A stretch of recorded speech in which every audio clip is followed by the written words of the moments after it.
So I'm in the middle of a conversation with Dr. Chelsea Gongang. She is a cardiologist at WakeMed. Thanks for coming in today. Thank you for having me. Let's talk about knowing your numbers. You hear that from your doctor, your primary care.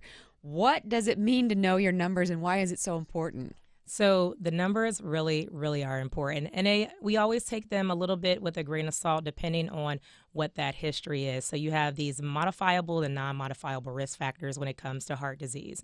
Modifiable risk factors are basically the numbers. That is going to be your A1C, which determines if you have diabetes or not.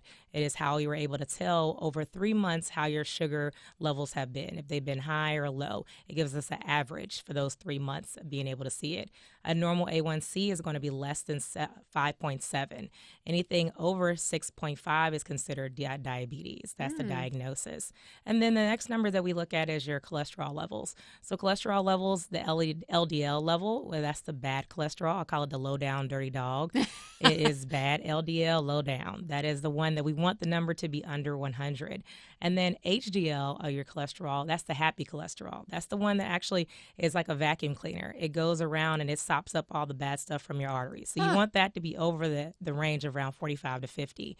So we look at these numbers when patients come into the actual clinic. And also, we also end up, as soon as they come in, we actually do their blood pressure. So blood pressure is a huge factor that is so common and also goes undiagnosed for so long.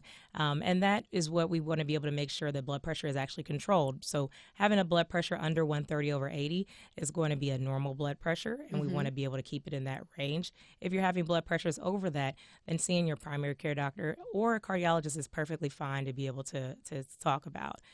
Well, if you have any questions about cardiology, or if you've heard something here today and you're like, you know what, I might need to go see a cardiologist, well, go find Dr. Chelsea Gongang. She is at wakemed.org.